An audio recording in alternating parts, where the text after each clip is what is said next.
you have to have a simple system to expose people, but you have to have a system to support people once they get into the business. And so that's something I never missed events. Never missed events. Matter of fact, you know your core. You know your core when your wife is over 9 months pregnant. She is large and in charge. And she's just waiting for the phone call from the doctor to induce her for the pregnancy. And so we're going to the business briefing, and the doctor calls me and says, hey, it's time, come on into the hospital. And I didn't tell her till after the business briefing.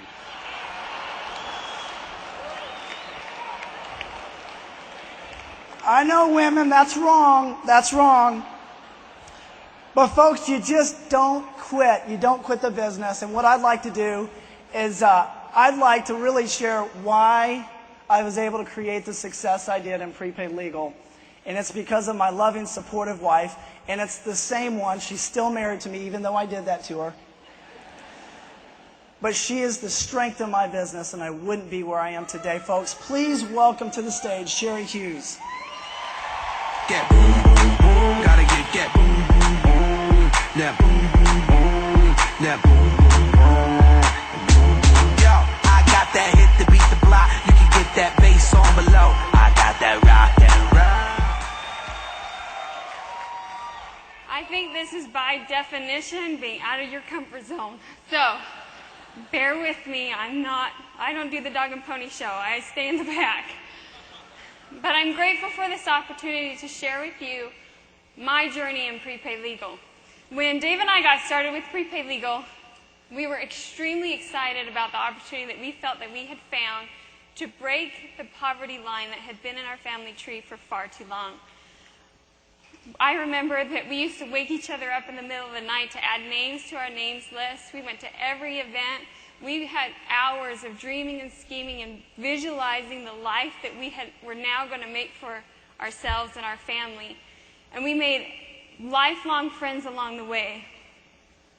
And we had a lot of fun in this business, but this business hasn't always been fun.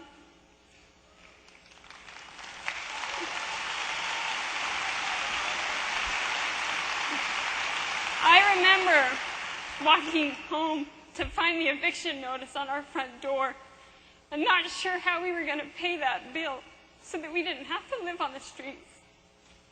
I remember walking to my car to go somewhere to find that the bank had taken it back. I remember one evening that Dave had come home from a briefing and he had some tools in his hands that he had purchased. It was one of the few times I was truly angry with him because I was silently eating peanut butter and jelly for breakfast, lunch, and dinner to make sure that I could keep the electric on for my babies. And he had spent money on tools for this business. I remember the night that we had the conversation about getting a job, and he refused. He was determined that he was going to make his prepaid legal business work. And I was so angry with him. I was angry that he wasn't the man that I thought he needed to be to provide for my family. I was angry that he was going to sit back and watch us suffer for this long. So I walked my little girl into daycare for someone else to care for her while I got a job.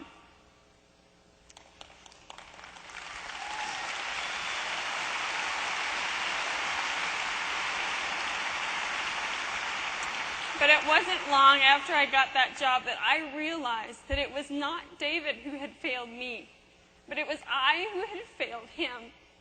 Somewhere along the road, I had lost sight of the dream that we had built together. So I quit my job, and I stood alongside him, and we went to work. You know what I found out?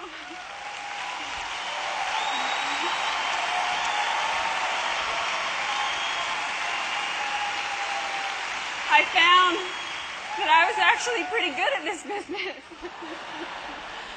And we used to have friendly competitions between each other.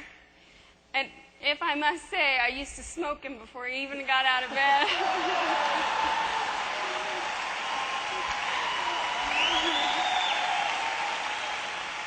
I just want each of you to know that I have knelt at my bedside and cried those tears of frustration and sadness and anger and confusion.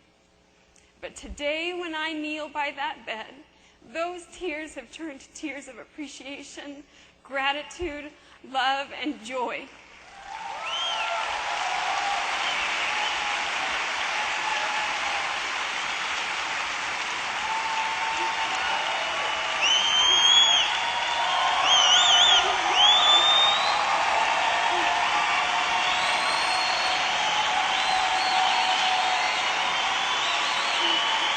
Whatever it is that your journey asks of you, learn to be grateful for it, learn to appreciate it, and we'll see you at the top.